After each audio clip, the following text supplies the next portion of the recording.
On va parler du match de ce soir. Enfin, l'entrée en lice des Bleus dans ce mondial avec France-Sénégal à 21h, un horaire normal en plus, donc on est content. Et les supporters sont déjà là, hein, Juju? Oui, une image à vous montrer, direction les États-Unis, Times Square, notamment à New York, une image filmée par notre envoyé spécial, Jérémy Janingro. Alors, certains supporters français se sont réunis hier à Times Square, dans une ambiance bon enfant, avec les supporters sénégalais aussi.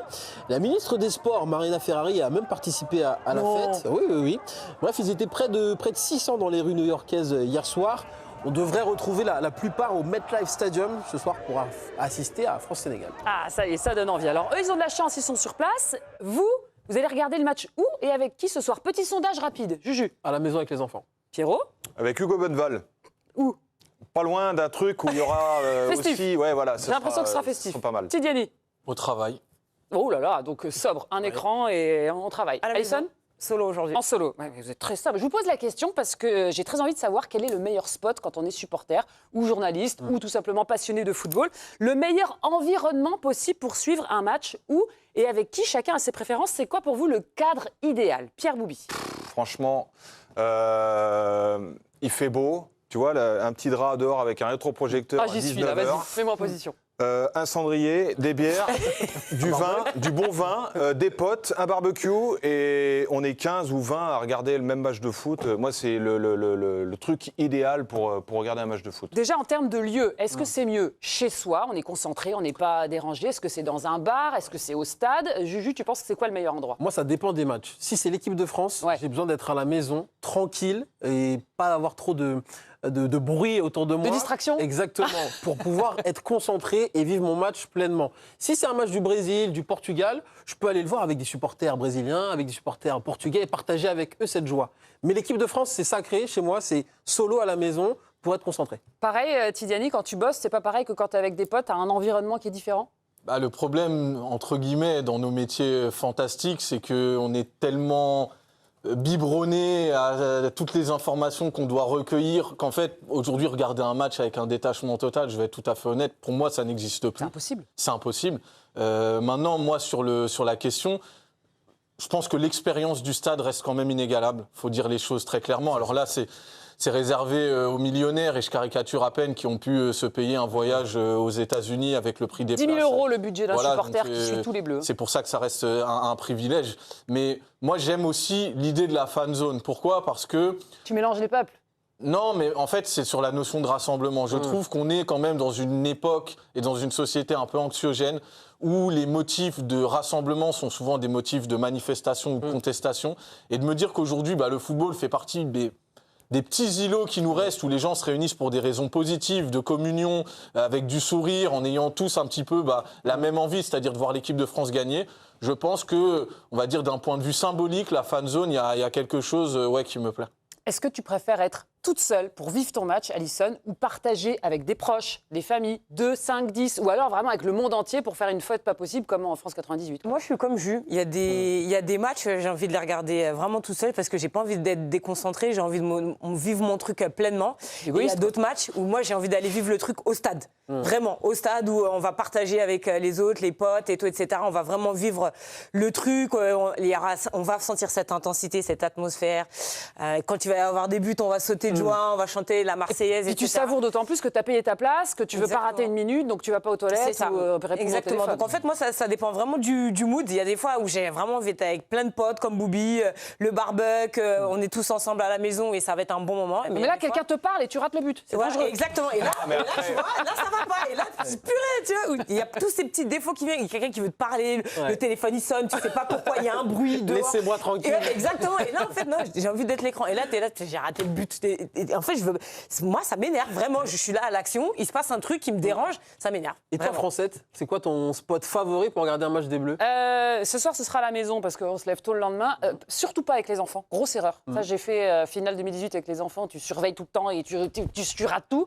Et France 98, c'était quand même pas mal. Hein. Quand tu mélanges tout le monde, tu connais pas le voisin, tu l'embrasses, tes potes. Il y a vraiment cet effet rassembleur que tu lui aurais pas adressé la parole de ta vie, du voisin là qui a un maillot danois. Et puis Tu l'aurais peut-être engueulé même. Mais bien sûr, ça aurait été Mais même. tu peux célébrer après le match. Ah oui. Voilà, pendant, c'est tranquille à la maison. Non. Il faut faire 2 endroits, ça demande une logistique compliquée. Alors, il y a de plus en plus de bars, de restos, de lieux dans Paris, un peu dans toute la France, dans tous les pays, qui retransmettent les matchs pour faire du chiffre aussi, mais pour créer cette ambiance sympa. On a contacté Youssouf Fofana, qui est gérant d'un espace dédié à la culture du côté de Barbès. Ça s'appelle l'Union Jeunesse Internationale. C'est dans les anciens locaux du magasin Tati. Et il ouvre ses portes ce soir pour accueillir des supporters qui veulent vivre le match. Écoutez-le. Lorsque les gens viennent chercher à l'Union pour les matchs, je pense que c'est passer un bon moment et aussi surtout se chambrer. Je pense qu'il y a des grosses rivalités, beaucoup de chambrage, beaucoup de vannes et tout ça, ça se fait bien entendu avec beaucoup de bienveillance. Mais à chaque fois, voilà, on a des COP bien précis qui sont définis entre les différentes nations et beaucoup de chambrage, donc ça fait plaisir. C'est un endroit que tu connais bien, Pierrot. C'est vrai que c'est une ambiance particulière. Ouais, c'est déjà rien que la localité de l'ancien Tati à Barbès, il est génial. Et encore les locaux avec les lettres de Tati. Mais Youssouf en a fait un musée culturel où il y a des expositions de photographes, des anciens maillots. Il y a beaucoup de littérature aussi pour essayer de développer la culture africaine et faire en sorte que les gens qui sont un peu de ces quartiers se rassemblent dans des moments. Et quand on voit là un France-Sénégal là-bas, mais ça va être un feu monumental parce que c'est la culture du chambrage aussi dans les quartiers. C'est ce qui véhicule un petit peu le fait de se revendiquer. On connaît la fierté de chaque peuple. Là, ça va être... si je peux vous donner un conseil, si vous avez un lieu à aller checker pour ce soir, c'est extrêmement joyeux et festif. Tu parles de chambrage, Pierrot. Nous, on va retourner aux États-Unis puisque je vous ai dit tout à l'heure, les supporters français étaient déjà à Times Square. Ils ont rencontré des supporters sénégalais. Et entre eux, le chambrage, ça y va ? Il y allait très fort. Écoutez-le au micro de Jérémy Janingro. Mais tonton, t'en penses quoi, tonton ? Le coq ne peut pas résister devant un lion. On va manger le coq. Match nul alors, match nul. Mais quand un coq a 2 étoiles, qu'est-ce qu'on dit ? Ça y est, c'est terminé, ça c'est avant ça. Ça c'est terminé, il n'y aura plus d'étoiles pour vous. On va prendre la revanche de 2002, on n'a pas oublié. Hein. On est venu pour récupérer la coupe et partir en Afrique. Hein. On l'avait battu, on le refait, et vous allez voir, le Sénégal va battre la France. On n'a pas peur, nous, on n'a pas peur.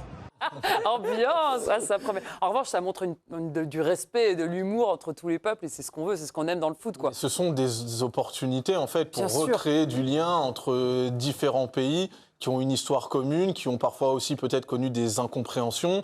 Il faut saisir ces opportunités-là. On a encore une fois trop de situations et de moments où on a l'impression de vouloir un peu fracturer ce pays à travers ce que sont ces différentes communautés ou ces différences culturelles, alors qu'il y a tellement d'aspects qui peuvent rassembler les gens. Et je pense que le football a cette vertu-là. Donc c'est une opportunité à saisir. Et j'espère qu'il y aura justement plein d'événements, que ce soit organisés par des municipalités avec des diffusions de matchs dans des villes, ou même d'un point de vue plus privé, mais que ce soit en fait des endroits et des opportunités pour recréer ce lien. J'ai une question philosophique. Est-ce qu'il faut forcément du monde pour célébrer ? Est-ce que le bonheur est meilleur quand il est décuplé, quand il est partagé ?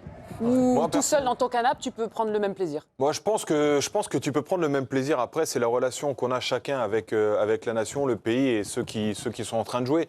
Mais moi, je trouve que... En fait, t'as pas besoin. Moi, j'ai peur de la foule, donc être dans une fan zone ou comme ça, tu peux pas ? Non, je me sens pas à l'aise et j'aime pas ce genre de choses. À cause des photos ? Non, pas du tout. Personne sait qui. Les fans. Non, mais ce que je veux dire, c'est que j'ai beaucoup de mal avec ça. Mais tu vois, la finale de la Ligue des Champions, je l'ai faite à la maison. On était une douzaine. Et le fait même si t'es à 12 ou 15, 20, je trouve que même tout seul, tu peux quand même prendre la considération de ce que tu viens de vivre. Mais le partager, pour moi, il n'y a aucun parallèle. Et même avec l'adversaire. Moi, ce que j'ai vu avec le Japon, avec le Mexique, là, avec le Sénégal, la fraternité qu'il peut y avoir, pour moi, c'est ça la Coupe du Monde. Tant que ça se passe comme ça, parce qu'il y a eu aussi quelques bagarres parmi d'autres peuples. Et l'Allemagne, à la fin, les chrétiens qui se retrouvent ensemble après avoir pris une pilule, à prier ensemble au milieu du terrain, moi, c'est ça la Coupe du Monde. C'est cette Coupe du Monde-là que je veux. Et ça commence ce soir pour